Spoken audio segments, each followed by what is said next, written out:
இந்த கருமாந்திரத்துல நான் கால் வைக்கிறதே என் தங்கச்சிக்காக தாண்டா. இல்ல இந்த கேட்டுக்கு இருக்கு ஜெய்கன் சொல்லவோ இந்த பத்திரிக்கையில பிஸியா பசியா கூட சுத்துறாங்களே அவங்கள பாக்குறதுக்கோ அல்ல. நீ உள்ள போ. இதுல எவனாவது ஒருத்த இருந்தா கூட நான் இப்படியே போயிடுவேன். சரிப்பா.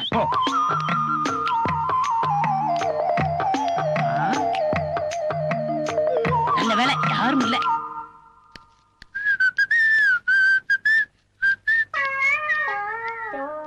எங்க போயிட்டு வரீங்க ரெண்டு பேரும்? யாரும் கவனிக்கல போல இருக்கு. தண்டவாளத்துல போய் தலைய வச்சு படுத்துட்டாரு. டேய் நல்லா பாத்தியா? நான் சொன்னவனுக்கு எவனுமே இல்லையே. ஒரு ஈக்காக கூட இல்ல. வாங்க பாஸ் போலாம். சரி நீங்க போங்க. அஞ்சு பாக்கி. பாஸ் என் கண்ணையே என்னால நம்ப முடியலையே. அத புடிங்க வெளியேறிடா. வாங்க உட்காரு. வாங்க வாங்க வாங்க வாங்க வாங்க உட்காருங்க உட்காருங்க. தியாகிப்பா காந்தி மாதிரியே சட்டை இல்லாம இருக்காரு. நல்லா கால் மேல கால் போட்டு உட்காரு. தாத்தா ஒரு சின்ன வேலை இருக்கு, உள்ள வாங்க. ஏண்டா சட்டை போடலன்னா நீ காந்தியா? அவர் தானே சொன்னாரு. அவன் கிறுக்க சொல்லுவா. நீ எப்படி சேர்ல உட்காரலாம்? உட்காரட்ட அவர் அடிப்பாரு. இப்ப நான் அடிப்பேன். இங்க பாருங்க முனியாடி சாவ ஒண்ணுக்கு பத்து. சரி போடா. பாஸ் போடா. அம்மா வணக்கம். வாங்கண்ணே, இப்பதான் வரீங்களா? வணக்கம் ஐயா. ஏன் நின்னுட்டே இருக்கீங்க? உட்காருங்க. அவர் உள்ளதானே இருந்தாரு, பாக்கலையா? என்னங்க? இந்தமா நான் ஒன்னதான் பார்க்க வந்தேன். என்ன விஷயம்னு? இங்க பாருமா, நம்ம லெவல் என்னமோ அதுக்கு தகுந்த மாதிரி தான் நடக்கணும். மாப்பிள்ளை இருக்கிற சூழ்நிலைக்கு மினிஸ்டர் கிட்ட எல்லாம் போய் மோதுறாரா? ஊருக்குள்ள கசமசான்னு பேசிக்கிறாங்க. ஒன்ன வேற நான் இந்த மாதிரி பார்க்கணுமா? 50 லட்சம் ரூபாய் முதலீடு போட்டு ஒரு ஃபைனான்ஸ் கம்பெனி ஆரம்பிக்கிறேன். அதுல சேர்மன் போஸ்ட் ஏத்துக்கிட்டு கால் மேல கால் போட்டு உட்கார சொல். என்ன யோசிக்கிற? இல்லண்ணே, அதுக்கெல்லாம் அவரை ஒத்துக்க மாட்டார். என்னங்க கொஞ்சம் இப்படி உட்காருங்க. என்ன விஷயம்? உட்காருங்க சொல்றேன்.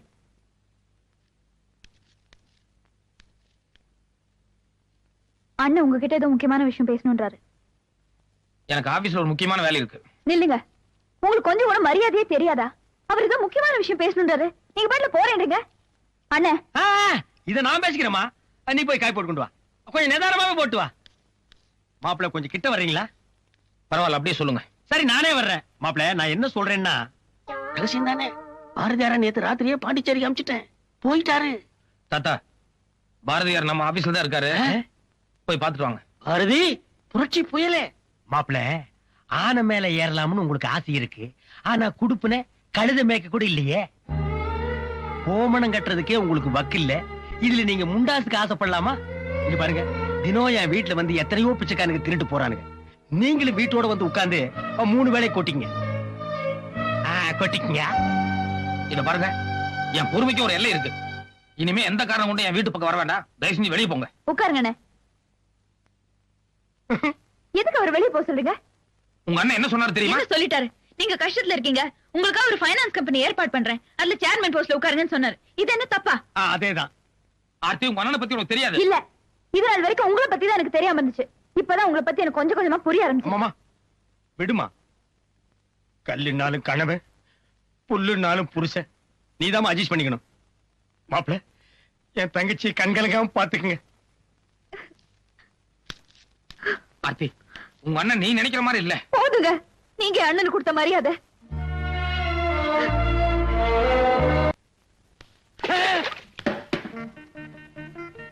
அசையாத. ஒரு அடி அசைஞ்ச உன்னை உயிரோட எரிச்சிடுவேன். தாத்தா வந்தே மாதரம். நீ நடிக்கிற, உதட்டளவுல பேசுற, உள்ளத்துல உணர்ச்சி இருந்தா இப்படி அந்நிய சிலுக்குல குறுக்குவியா? உன்னை விட மாட்டேன். அரியா சிறுவன் தெரியாம பண்ணிட்டான். ஒரு பிச்சைக்காரனுக்கு பிச்சை போட மாட்டீங்களா? சும்மா இருங்க. அதே மாதிரி உயிர் பிச்சை கொடுக்க தாத்தா. அவனை ஒழிக்கணும்னு எனக்கு எண்ணம் இல்ல, அந்நிய துணியை ஒழிக்கணும். அதனால தாத்தா இருங்க, உங்களுக்கு துணியை கொடுத்துடும் அவ்வளவுதானே. உங்களுக்கு உயிர் முக்கியமா துணி முக்கியமா? என்னடா சொல்ற? உயிர் மேல ஆசை இருந்தா துணியை கழட்டிருங்க. இந்த சனினே எனக்கு வேண்டாம். வந்தே மாதரம், வந்தே மாதரம். பள்ளி கட்டிடம் இருந்து 150 பேர் பலி. கலப்பட சிமெண்டே காரணம். மந்திரி மீது ஞானப்பணம் வழக்கு. சாரதி என்ன அன்னைக்கு என்னமோ ஞானபுல ஆசிரியர் துப்பறி சிங்கம் எல்லாத்தையும் கண்டுபிடிச்சிட்டாரு. மந்திரி ஜெயில போட போறாருன்னு சொன்னீங்க. செய்தியை படிக்கிறேன் கேளு. பள்ளி கட்டிடம் இடிந்து 150 பேர் பலி. திடீர் நிலச்சரிவே காரணம். மந்திரி மீது ஞானப்பழ வழக்கு தள்ளுபடி. நிபுணர்கள் கருத்து ஏற்பு. நீதிபதி தீர்ப்பு. அது எப்படிப்பா? கலப்பட சிமெண்ட் தான் காரணம்னு ஞானசுரேன் நிரூபிச்சிருக்காரு. அதெல்லாம் விளம்பரத்துக்கான ஸ்டண்ட். அது மட்டும் இல்ல, அந்த ஆளு கொஞ்சம் கிராக்கு. என்னங்க உள்ள வாங்க, உங்ககிட்ட கொஞ்சம் பேசணும். ஆண்டி, மத்தியானம் சாப்பாடு நேரத்துல பேசிக்கலாம். நான் முக்கியமான தலையங்க எழுதிட்டு இருக்கேன். உங்க தலையங்கத்தினால நாட்டோட தலையெழுத்து மாறிட போறது இல்ல. கரெக்ட். ஆர்த்தி, நான் செய்யற தொழில தெய்வமா நினைக்கிறவன். தயவு செஞ்சு அதை பத்தி தரக்குறவா பேசாத. அந்த தொழில் நாங்க எனக்கு பிடிக்கல. ரொம்ப கரெக்ட். இதை விட நாம பழைய பேப்பர் கடையே வச்சிருக்கலாம். சரி, உள்ள போ. உள்ள போமா, வர்றேன்.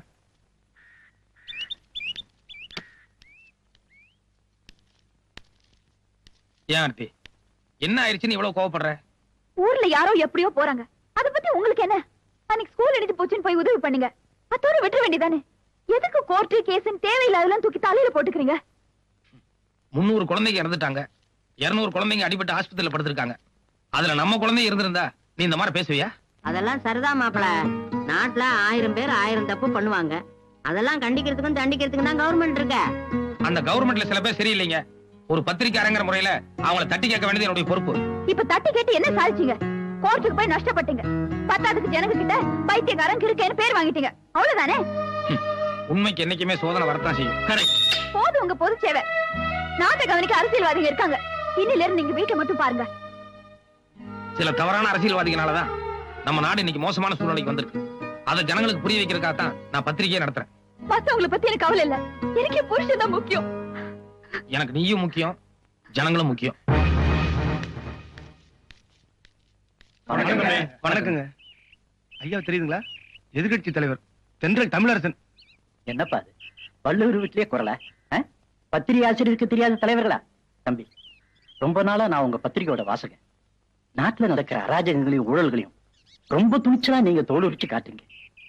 நான் 10 மேடை ஏறி பேசுறதும் சரி, உங்களோட ஒரு பக்க தலையங்கமும் சரி, உங்க பேனா அவ்வளவு கூர்மையானது. ரொம்ப சந்தோஷம். நீங்க வந்த விஷயம் உங்களுக்கு தெரியாது இல்ல. தனிமரம் தோப்பாகாது, ஊர் கூடி இழுத்தாத்தான் தேரு. நீங்க ஒத்தையாளா இருந்து போராடுறதை விட எங்க இயக்கத்துல சேர்ந்தீங்கன்னா கூடிய சீக்கிரம் இந்த நாட்டுல மறுமலர்ச்சி உண்டாக்கலாம். என்ன மன்னிச்சிருங்க. ஜனங்க கிட்ட விழிப்புணர்வு வரணும். அந்த ஒரே காரணத்துக்காக தான் நான் பத்திரிகை நடத்திட்டு இருக்கேன். நான் ஏதாவது ஒரு இயக்கத்துல சேர்ந்தேன்னா அப்புறம் ஜனங்க என்னையும் ஒரு அரசியல்வாதியை தான் பார்ப்பாங்க. அதோட என் பத்திரிகையும் ஒரு சாராருக்காக நடத்தப்படுற பத்திரிகை மாதிரி ஆயிரும். அதனால நான் இப்ப இருக்கிற மாதிரியே எப்போ இருக்க விரும்புறேன். திருவாசகத்துக்கு உருகார், ஒரு வாசகத்துக்கும் உருகார். வான் கலந்த மாணிக்க வாசக, நீ தேன் கலந்த வாசகத்தை நான் உண்ணும் போது ஊனுருகி உடல் உருகி உயிர் உருகி என்றாலும் உருகி சிவனே என நான் இருக்கும் போது. நானும் கொஞ்ச நேரம் உருகுறேன். வேஷ்டியை கட்டிக்கிட்டு பொட்டாட்டம் உட்கார்ந்துருக்கத பார்த்தா வெளியில எங்கேயும் போக மாட்டார் போல இருக்கு. ஏன்பா ஞானம், இன்னைக்கு வேதாரண்யத்துல உப்பு சத்தியாகிரகம், வீட்டுக்கு ஒரு இளைஞர் தேவைன்னு பேப்பர்ல படிச்சனே, நீ போல? அட போப்பா, என் பேரன் வரான்னு ராஜாஜி கிட்ட எல்லாம் சொல்லியாச்சு. நீ அங்க போ, தேச பிரச்சனை. தாத்தா, தேசம்தான் முக்கியம். இருந்தாலும் தாய்க்குள்ள மூஞ்சி தூக்கிதே. பாரு ஞானம், நீ பிறக்கும் போதே நான் உன்னை இந்த நாட்டுக்கு அர்ப்பணம் பண்ணிட்டேன். நீ உனக்கே சொந்தம் இல்ல, இந்த தேசத்தின் சொத்து.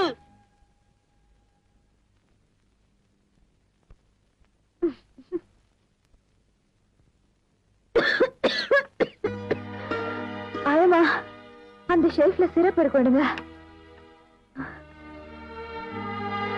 ஏமா, இது ஆயிப்போச்சு போல இருக்க. நான் வேணா போய் வாங்கிட்டு வந்துட்டுமா? இல்ல பரவாயில்ல, நீங்க சமையல கவனிங்க. நீ இருமிட்டே இருக்கிறியம்மா. சாயந்தரம் வாங்கிக்கலாம். நில்லுங்க. பொண்டாட்டி எக்கிறது கெட்டு போட்டும், அத பத்தி உங்களுக்கு கவலை இல்ல. ஆனா அந்த பைத்தியம் சொல்றது உங்களுக்கு வேத வாக்கு, அப்படிதானே? ஆர்த்தி, 3 நாளா இருமிட்டு இருக்க. அந்த சிறப்பு குடிச்சியே நின்னதா? நான் கடைக்கு போய் சுக்கு மிளகு திப்பிலி வாங்கிட்டு வந்து கொஞ்சம் கசாயம் வச்சு கொடுக்குறேன். 1 மணி நேரத்துல நிக்கதா இல்லையா பாரு. இத பாருங்க, புறப்படுதுன்னு முடிவு பண்ணிட்டீங்க, அப்புறம் எதுக்கு இந்த நொண்டி சாக்கலாம்? எப்படியாவது போய் சொல்லுங்க. It's all my fate. I can never come out of this hell. After all, I'm born to suffer. I made the choice. I deserve it. I deserve it. மாப்பிள, பாப்பா இங்கிலீஷ்ல என்ன சொல்லுதுன்னா, பொல்லாத நேரம் வந்தா புடலங்கா கூட பாம்பாயிரும்னு சொல்லுது. கிடையாது, நல்ல நேரம் வந்தா நல்ல பாம்பும் கழுத்துக்கு மாலை ஆயிடும். ஜெயஹிந்த். இத பாரு, நான் நேரா கடைக்கு தான் போவேன். அங்கிருந்து நேரா வீட்டுக்கு தான் வருவேன்.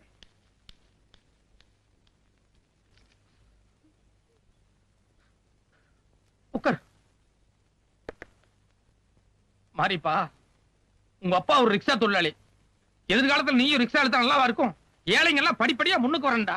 ஏதோ ஒரு 5ஆம் கிளாஸுக்கு போய் 1 வருஷம் 2 வருஷம் ஃபெயில் ஆவாங்க. நீ 1ஆம் கிளாஸ்லயே 5 வருஷமா உட்கார்ந்தா எப்படிடா? கணக்கு கூர்ந்து கவனிக்கணும். இத பாரு, 10 இருக்கா, இதுல 5 போகுது. 1 2 3 4 5 போச்சா? மீதி எவ்வளவு? 6. 6 எப்படிடா வரும்? 5 தான்டா. 1 2 3 4 5. நீ அவன் கை நீட்டி என்ன? 1 2 3 4 5 6. 6 தான். நீ சம்திங் ஸ்பெஷல். உன் விரல் என்ன வேண்டாம், என் விரல் என்ன? இதுல 6 இருக்கா? 6ல வந்து இப்ப 3 போகுது. 1 போச்சு, 2 போச்சு, 3 போச்சு. மீதி எவ்வளவு? நல்லா என் விரல எண்ணி பார்த்து சொல்லு. என்னங்க, கொஞ்சம் உள்ள வாங்களேன். குழந்தைங்களுக்கு பாடம் நடத்திட்டு இருக்கறமா, தயவு செய்து தொந்தரவு பண்ண வேண்டாம். மாரிப்பா, 3 போச்சுன்னா மீதி எவ்வளவு? என்னங்க? நல்லா பார்த்து சொல்லு. என்னங்க, ஓ, உங்ககிட்ட ஒரு முக்கியமான விஷயம் சொல்லணும். ஏற்கனவே முட்டை வாங்கிட்டு வந்திருக்கான், கொஞ்சம் பாடம் நடந்து விட. ப்ளீஸ், ஒரு நிமிஷம் உள்ள வாங்களேன். 1 நிமிஷம் கிடையாது, 1/2 நிமிஷம் கிடையாது. எதா இருந்தாலும் ராத்திரி 9 மணிக்கு மேல பேசிக்கலாம். 6 1 போச்சு, 2 பாப்பா உங்ககிட்ட ஏதோ தனியா பேசணும் போல இருக்கு. புரியாம பேசாதீங்க ஆயம்மா. ஏற்கனவே குழந்தைய சரியா படிக்க மாட்டேங்குது, இதுல வேற பாடம் நடத்தும் போது நீங்க வந்து தொந்தரவு பண்றது என்ன அர்த்தம்? இனி டேய் எந்திரிச்சு உட்காரா. இனிமே தினம் 8ல இருந்து 9 மணி வரைக்கும் தயவு செஞ்சு வீட்டுல இருக்கிற எல்லாரும் வெளியே போயிருங்க. 10 மணிக்கு மேல வந்தா போதும். இது பாருங்க, நான் ஒண்ணும் உங்களுக்கு கேபரே டான்ஸ் ஆடுறதுக்காக கூப்பிடல. டாக்டர்கிட்ட போனேன். டாக்டர் நான் கர்ப்பமா இருக்கிறதா சொன்னாங்க.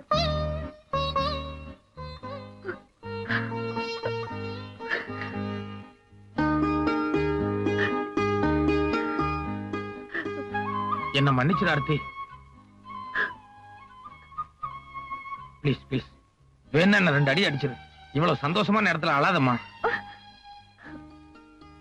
டாக்டர் என்ன சொன்னாரு? கர்ப்பம்னு சொன்னாரா? என்ன பாக்குறேன்.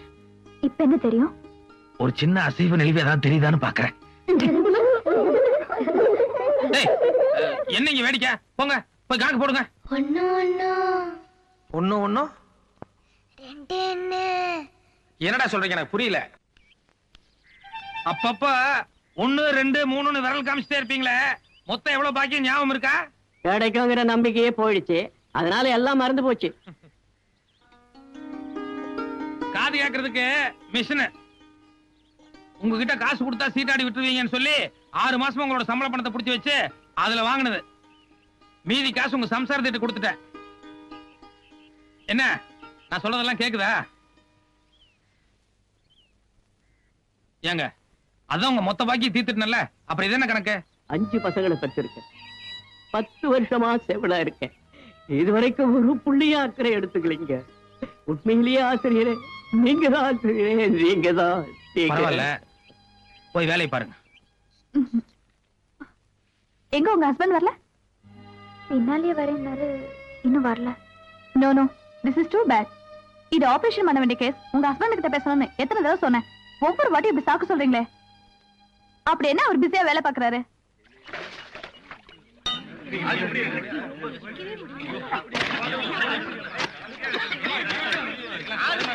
எங்க சூரியன் சார், இது கார்பரேஷன் டிச்சி. கம்ப்ளைண்ட் பண்ணா வந்து கிளைம் பண்ணிட்டு போறாங்க. உங்களுக்கு ஏன் இந்த வேலை? 15 நாளா எவ்வளவு பெட்டிஷன் போடணுமோ போட்டாச்சு. நானே நேர்ல போய் 3 தடவை கம்ப்ளைண்டும் பண்ணிட்டு வந்தாச்சு. ஆனா அவன் கவனிக்கிற மாதிரியே தெரியல. இந்த ஏரியாவுல எத்தனை கர்ப்பஸ்திரீ பொம்பளைங்க இருக்காங்க, எத்தனை குழந்தைங்க இருக்காங்க.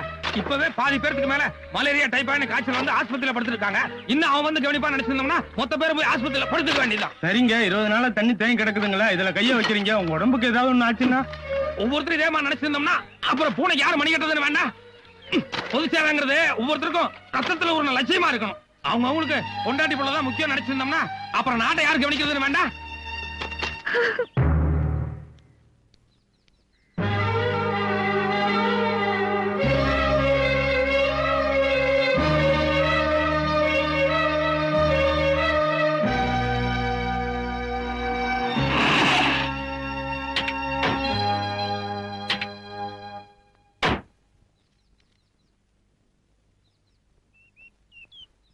என்ன யோசனை பண்ணிட்டு இருக்க?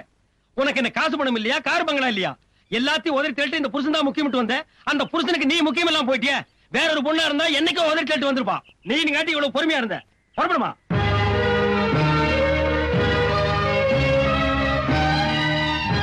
ஆர்த்தி, ஒரே ஒரு வார்த்தை. அன்னைக்கு கல்யாண பந்தல்ல ஒரு சாதாரண ஏழை பொண்ணு மாதிரி வாழ்ந்து காட்டுறேன்னு சொன்னேன்.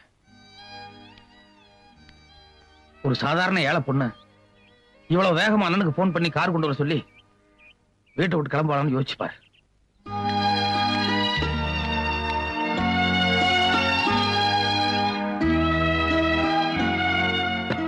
ரொம்ப நன்றி ஆர்த்தி. நாளையில இருந்து நான் வெளியே எங்கேயும் போக மாட்டேன். குழந்தை பிறக்க வரைக்கும் வீட்டுல உங்க கூடயே இருக்கிறேன். உலகமே தலைகீழ மாறப்போகுது. ஒரு முக்கிய அறிவிப்பு. இன்று காலை சென்னை ராயபுரம் பகுதியில் புதிதாக கட்டப்பட்டுள்ள அரசினர் நடுநிலை பள்ளி கட்டிடம் ஒன்று இடிந்து விழுந்ததில் 100க்கும் மேற்பட்ட குழந்தைகள், ஆசிரியைகள் மாண்டனர். இடிந்து விழுந்த இப்பள்ளி கட்டிடம் நிதியமைச்சரின் 10 அம்ச திட்டத்தின் கீழ் கட்டப்பட்டது என்பது குறிப்பிடத்தக்கது. தமிழ் தமிழ் தமிழ் எங்கோ பிறந்து எங்கோ வளர்ந்து எப்படியோ இருந்த நான் இன்று இப்படி உங்கள் முன் உயர்ந்து நிற்கிறேன் என்றால் அதற்கு உங்கள் அன்பும் ஆதரவும் அரவணைப்புமே காரணம் காரணம் காரணம். நான் உங்களை நேசிக்கவில்லை, சுவாசிக்கிறேன் தமிழர்களே, சுவாசிக்கிறேன். கொலகாரா, நீ எல்லாம் ஒரு மனுஷனா? கொஞ்சம் கூட ஈவிரக்கு இல்லாம பச்சை குழந்தைகளை கொண்டுட்டு உனக்கெல்லாம் என்னையா பிறந்த நாள் விழா வேண்டி கிடக்கு? அந்த ஆள் சுவாசிக்கிறேன் நேசிக்கிறேன்னு பேசினதும் ஆனந்தமா கை தட்டினீங்களே. பள்ளி கட்டடம் இடிஞ்சு 500 குழந்தை செத்தது காரணமே இந்த ஆள் தான். ஆமா, இந்த ஏரியாவில் இருக்கிற எல்லா மளிகை கடையிலையும் விசாரிச்சுட்டேன். நம்ம ஆசிரியர் மட்டும் இல்ல, சுக்கு மிளகு திப்பிலி வாங்க இன்னைக்கு யாருமே வரலையா. அந்த ஆள் இனிமே திருந்தவே மாட்டார். என்னம்மா பொண்டாட்டி சாக கிடந்தாலும் அந்த ஆளுக்கு பொது சேவை தான் முக்கியம். எவனாவ? அயோக்கிய ராஸ்கல். பாப்பா, என்னடி? பாப்பா, பாப்பா. யோ போலீஸ், என்ன வேடிக்கை பாருங்க. நாலு தட்டு தட்டி அவனை வேலை ஏத்துங்க. டேய் ஞானசூரியன் பிரச்சனை ஆரம்பிச்சிட்டான் போல இருக்கு. இதாண்டா சாக்கு. கூட்டத்தை 2 சோடா பாட்டில் வீசிடுவான். ஆமா, படி அவன் மேல வரட்டும். இன்ஸ்பெக்டர், இது அராஜகம். தப்பு பண்ணது அந்த ஆளு முதல்ல அரெஸ்ட் பண்ணுங்க.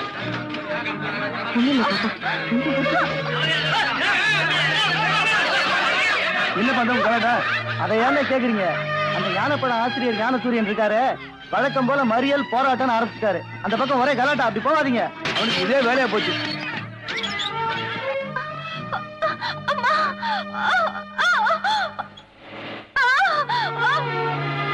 இத பாருங்க பாட்டியம்மா, சீஃப் டாக்டர் இமிடியேட்டா ஆபரேஷன் பண்ணணும்னு சொல்லிட்டாரு. அவங்க வீட்டுக்காரர் கையெழுத்து வேணும். வந்திருக்காரா?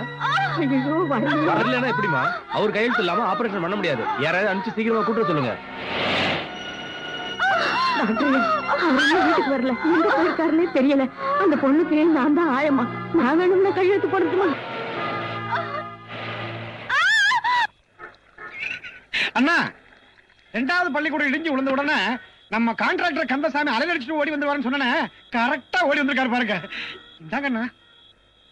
என்ன இத்தனை குழந்தைகள காரி